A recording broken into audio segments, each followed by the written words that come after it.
There are very few South African bike brands that actually manufacture their bikes locally. Now that all changed for Pyga earlier this year, with them bringing their production of their aluminium bikes back from the east and are now manufacturing their bikes out of Pietermaritzburg in KwaZulu Natal. Extra special part of it though is that each one of these bikes are now handcrafted by Patrick Morewood himself. If you're keen on watching their full story, then click on the card above. Today we're here to talk about the all-new aluminium Pyga Hyrax. Now, how does Pyga position the Hyrax into its overall lineup of bikes? They call it a mid-travel trail smashing machine. Whether your fun lies in sessioning flow trails or exploring new and secret trails, the Hyrax is a perfect all-rounder that'll also be really at home on the majority of enduro tracks. We've been lucky enough to get our hands on one of their first full production Hyrax bikes, and as you do, we took it for a spin on our local trails in Takai. These are our first ride impressions.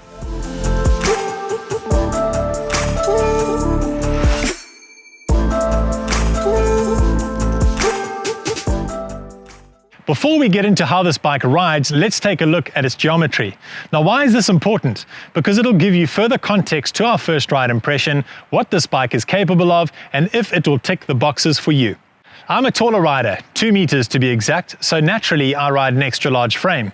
This frame boasts a 510mm reach, 435mm chainstays, a seat tube angle of 77.3 degrees, a BB height of 340mm.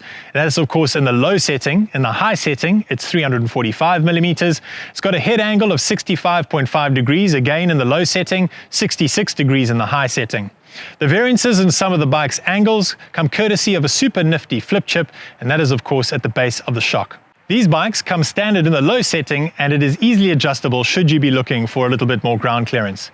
These numbers are very much spot on when it comes to global geometry trends across major brands. In fact, one could argue that Pat Morewood was already ahead of the curve a few years ago with the release of the Stage and the Stage Max.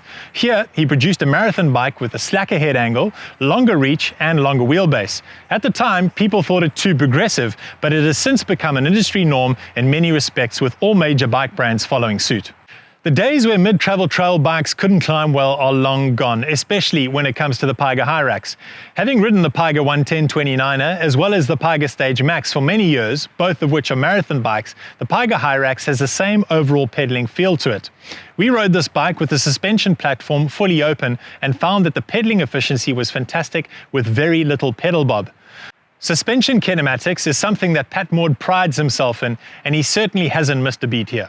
With a seat tube angle of 77.3 degrees, the bike feels like it gets right underneath you, helping to really drive up the climbs. And because of the steep seat tube angle, the front wheel is nicely grounded on the really steep and technical climbs, which makes for great bike control.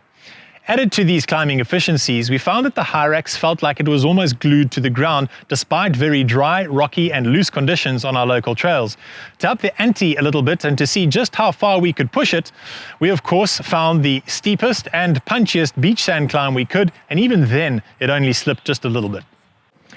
When climbing onto a new bike for the first time, one generally has a more tentative approach as opposed to just letting it fly.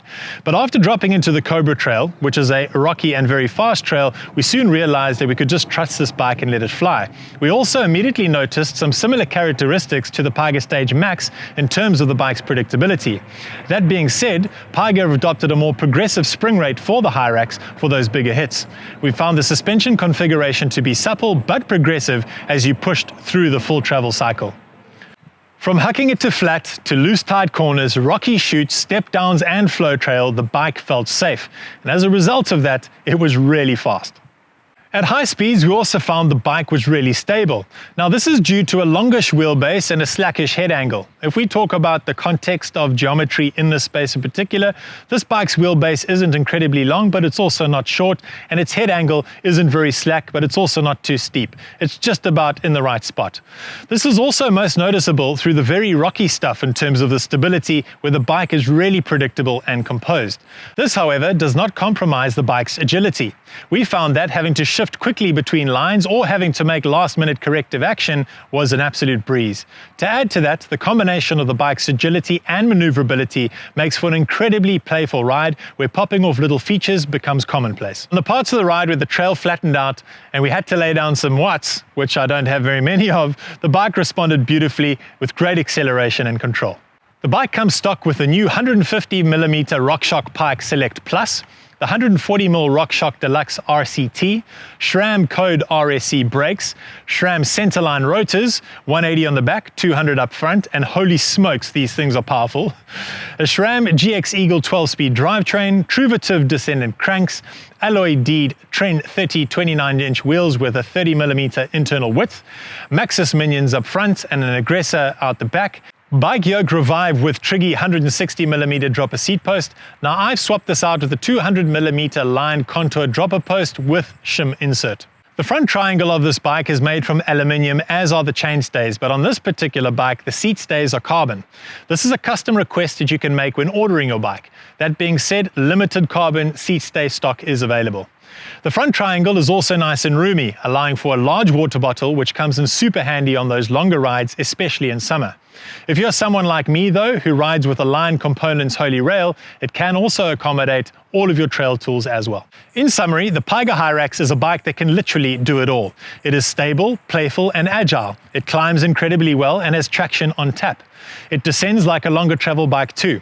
When riding on the flat dirt roads to transition between trails, it feels as efficient as a marathon bike. It is made for those long adventurous days in the saddle.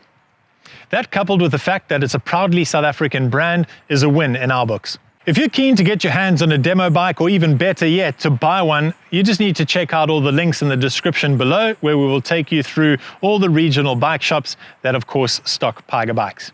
Thanks for tuning into this episode of All Right. We hope that you found it informative and insightful. Please don't forget to subscribe to our channel, turn on those notifications as well so that you don't miss a beat. Until next time, it's adios from me.